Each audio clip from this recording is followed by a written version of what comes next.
Hello friends, welcome to my YouTube channel. So friends, आपल्यासाठी मी नवीन phone घेऊन आलो आहे.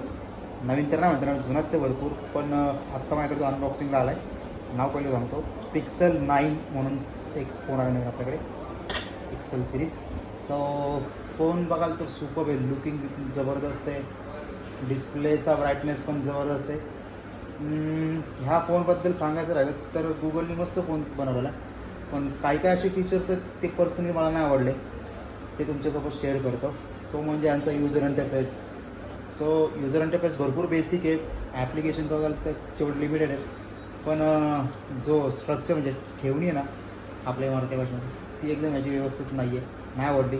त्याच्यानंतर खूप मोठे बेझल्स आहेत फोनमध्ये, एवढे मोठे बेझल्स या फोनमध्ये दिलेले आहेत की नाही, तो म्हणजे जो फील हवा आहे ना तो फील येत नाही. हा फोन हातामध्ये पकडल्यानंतर म्हणजे एक प्रीमियमनेस जो म्हणतो त्या फोनमधनं येतो आहे, पण डिस्प्ले बघितल्यानंतर नाही जाणवत होतो त्याच्यानंतर बेझलमुळं.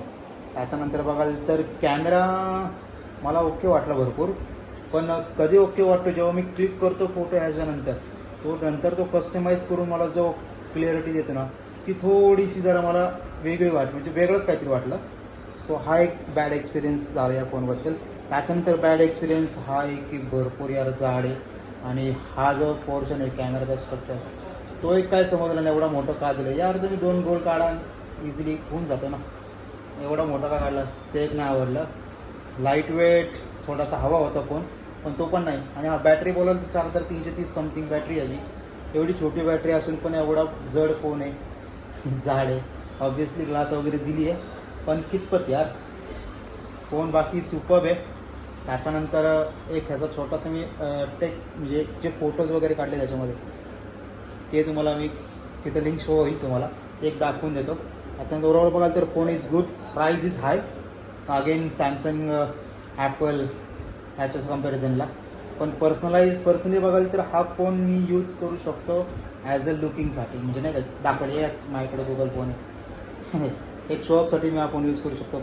बट वेगळं असं यूज करण्यासारखं काही नाही. जसं सॅमसंगकडे टेलिफोटो लेन्स आहे, समथिंग आहे, त्याच्यामध्ये पण आहे, पण जी क्लिअरिटी मिळते ना ती क्लिअरिटी या फोनमध्ये मिळत नाही मला, त्याच्यामुळं नाही. आणि व्हिडिओचं बघाल तर both side 4K video recording मिळते, स्टेबिलिटी मोड वगैरे सगळे, पण या कुठेतरी क्वालिटी खाल्ली जाते रे.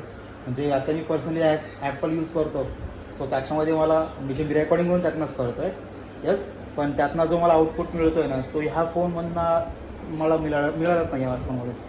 सो फोन इज बेस्ट, पण आणि हां त्याचं प्रोसेसर वगैरे पण चांगलं आहे, काही काही खूप चांगल्या गोष्टी आहेत. वन UI आहे, म्हणजे UI वगैरे चांगला आहे, पण यार युजर इंटरफेस आपल्याला यार डेली फोन वापरायचा रे, हा मेनू बार ओपन करायचा आहे, अगेन थर्ड पार्टी ॲप्लिकेशन टाकून आपण कस्टमाइज करू शकतो, पण यार कितपत. सो हा थोडासा इम्प्रूव्ह करायची गरज आहे. बाकी फोन जबरदस्त आहे, ठीक आहे. आणि प्लस आयफोन नाही, आयफोन पण वापरतो, गुगल वापरतो, सॅमसंग वापरतो, त्यांच्यासाठी हा गुगल फोन दाखवायचा असेल त्यांच्यासाठी बेस्ट फोन आहे, आणि सगळं काही एकदम व्यवस्थित आहे. सो ज्यांना हवं असेल त्यांनी परचेस करू शकता, नसेल तर पर्सनली रिकमेंड मी नाही करू शकत. सो कसा वाटला व्हिडिओ नक्की कमेंट करून कळवा. Thank you for watching.